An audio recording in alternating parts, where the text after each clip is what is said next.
The sun was slipping low across the dusty ranch town, throwing long shadows over the weathered fences and grazing cattle. The air carried the smell of hay and dry earth, but in the small, broken-down cottage at the edge of the fields, no smell of supper rose, no sound of laughter filled the rooms. Inside, Evelyn, known simply as Mama to her daughter, lay on a narrow bed. Her face was pale, worn by pain and sorrow. Just weeks earlier, a terrible accident in the cornfield had shattered both her legs beyond repair. The doctor's words had been heavy and final. She would never walk again. Beside her sat Lena, just 10 years old, with tears dried in streaks across her cheeks. Her small hands clutched her mother's, but she trembled. She had heard the whispers of neighbors. That child has no future now. Her mama's broken, her daddy long gone. Who will take care of her? Each whisper was like a dagger in Lena's chest. That evening, Evelyn pulled her daughter close, her weak voice trembling. "Lena, my sweet girl, I wanted to give you everything, but now my legs are gone, and with them the strength to work, to fight for you. The world will say you have no one. I'm so sorry." The girl buried her face in her mother's chest, sobbing. "Mama, don't say that. You're all I have." Outside, leaning on the fence post, a tall figure stood watching. Caleb Hart, an aging but strong rancher, had been working his fields nearby when he saw the girl carrying buckets, too heavy for her little arms. He had heard the rumors too. Folks said Lena was a child with no one, destined for hunger and loneliness. Caleb's heart twisted at the sight. He had once been a father too, until sickness stole his wife and son years ago. Since then, his ranch had been his prison, filled with silence. Yet when he saw Lena's desperate eyes, he recognized something, the same grief he had carried alone. That night, as Lena stepped outside to fetch water, Caleb approached. His boots crunched on the gravel, his weathered hat casting a shadow over his face. The girl froze, startled. "You don't need to fear me," Caleb said gently, his deep voice steady like the earth itself. "I've watched you carry burdens no child should carry. Your mama's legs may be shattered, but your spirit doesn't have to be."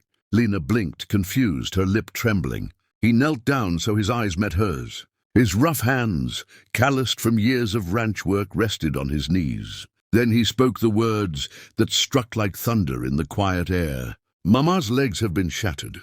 You have no children. From now on, I am your father." The girl's eyes widened, and her tears broke free once again. No one had ever spoken to her like that, not since her real father disappeared years ago. Inside, Evelyn heard the words and wept silently. For the first time since the accident, hope flickered in her heart. The next morning, the air was filled with the sound of hooves as Caleb arrived with his horse and wagon. He carried sacks of grain, fresh milk, and a basket of food. Lena rushed to the door, eyes wide. "Mama, the ranch is here again." Evelyn struggled to sit up, guilt mixing with gratitude. "Mr. Hart, we can't take your charity. We'll find a way." But Caleb shook his head firmly. "This isn't charity. A father provides. And I meant what I said last night." His gaze moved to Lena. "She's mine now, my daughter. As long as I breathe, she won't go hungry, won't be alone." Lena stared at him, her small hands clutched against her chest. "Do you really mean it?" "You'll be my father." Caleb crouched to meet her eyes again. "A father isn't just blood, child. A father is the one who stays. And I'll stay." Tears streamed down Evelyn's cheeks. "You don't know what this means. Caleb, you don't know how much she's suffered." "I do know," he said quietly, a shadow passing over his face. "Because I lost my own. I know the emptiness, and I'll not let this child face it too." From that day, life changed. Caleb taught Lena how to ride horses, mend fences, and plant seeds. She learned the rhythms of ranch life, her laughter slowly returning to the fields. Each night he'd sit by the fire with her, telling her stories of courage, reminding her she was not unwanted but chosen. Yet not everyone approved. Whispers spread across the town that rancher's lost his mind, taking in someone else's child.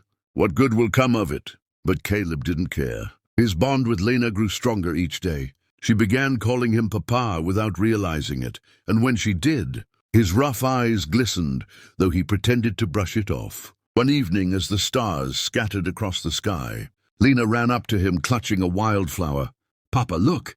I picked this for you." He took the flower, his hand trembling. "You've given me more than you know, child. You've given me a reason to live again." Inside the cottage, Evelyn watched them from the window. Though her legs were gone, her heart felt whole for the first time. She whispered to herself, "Maybe broken bones can't walk again, but broken souls can heal."